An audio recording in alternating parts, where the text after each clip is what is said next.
Amorim said he would learn more from the Southampton game than the Liverpool and Arsenal games. Let's see what he learned.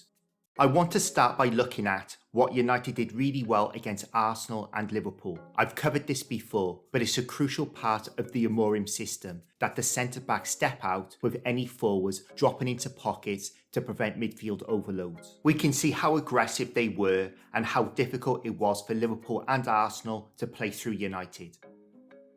Against Southampton, it was the complete opposite. United's back three were miles off achieving anywhere near the same level of aggression to shut down these overloads, and the consequences were there for everybody to see.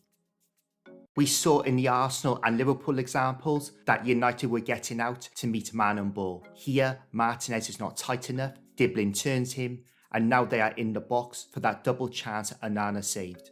This time, De Ligt is the one not tight enough. It gives Southampton the time to get out of this pressure and build an attack, which leads to this chance.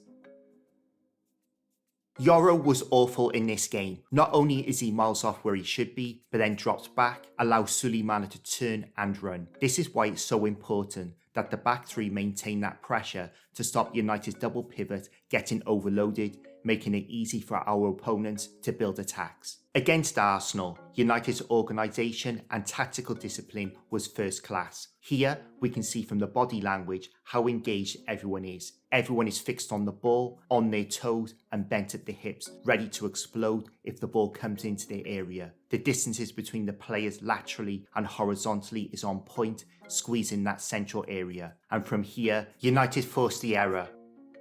Again, the body language is dynamic and focused on the task in hand, and we can see how United controlled the central area without the ball, forcing Arsenal backwards.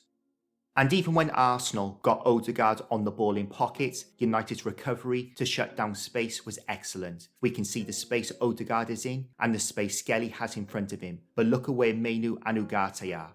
By the time the ball gets out to Martinelli, we can see the ground covered by Mainoo and Ugarte to get goal side to squeeze the space in front of United's back five. Again, Odegaard is in a pocket with players in space, but United maintain good pressure on the ball to shadow mark those passes, and by the time the ball gets into United's half, the midfield is back into position to squeeze the space between the lines. This is against Southampton. Straight away, we can see how fragmented United are, opening this huge gap. The body language is completely different. Everyone is on their heels, upright, not looking like they are prepared for what might come. One pass beats our top line and midfield. De Ligt hasn't stepped out, and it's another easy get out for Southampton. The Hackman and Ugarte are miles off where they need to be, and Southampton get the ball in space again. With the Hackman's momentum going forward, trying to get somewhere he should already have been, he's not in a position to help recover. If he was already there, he wouldn't have had to stop going in one direction to then go in another. And De Ligt again doesn't step out, and two forward passes get Southampton here.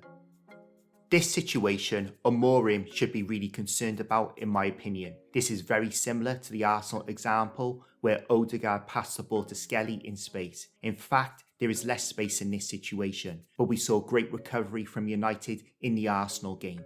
As the play progresses, we can see the amount of space in front of United's back five, with the midfield in no man's land. Amorim should be petrified about this. What we have just been through is the limp, lame mentality Amorim has inherited, but his tactics are now being tested. I have highlighted how United's possession formation fits favourably into the modern narrow defensive formation, always giving United that easy ball out to the wing-backs. We can see how aggressive Arsenal are in their press, but usually United always have the outball to the wing-backs.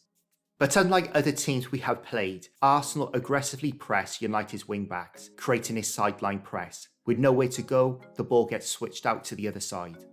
On the other side, we can again see how Arsenal have aggressively squeezed United's wing-backs, and we give the ball away. As De Ligt plays the ball into the wing-back, we can again see Arsenal pressing United's wing-back area aggressively. The ball goes back to De Ligt, and we give the ball away again. But Djurek's tactical approach to Southampton's press was very clever. Southampton wanted United to put the ball into the wing-backs. We can see the difference between how tightly Ugarte and De Ligt are marked compared to Martinez. Diblin is deliberately holding back to make sure Onana plays the pass to Martinez. As he does, Diblin presses, but we can see Mazraoui this time has been given the space to make sure the ball goes to him. When the ball goes to Mazraoui, he is aggressively pressed, and just look how Southampton have shut down United's progressive passing options, and we give the ball away.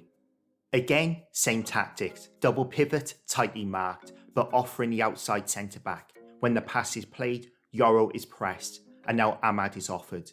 When the ball is played to Ahmad, he is pressed, and we give the ball away again. The way Southampton manipulated United to get the ball into their wing-backs to set up their sideline press was incredible. Hats off to Jurek, and every time they attempted this, they won the ball back. Now teams will be looking at this and will follow suit. So it's now up to Amorim to find a solution, because on this showing, we can't deal with a press.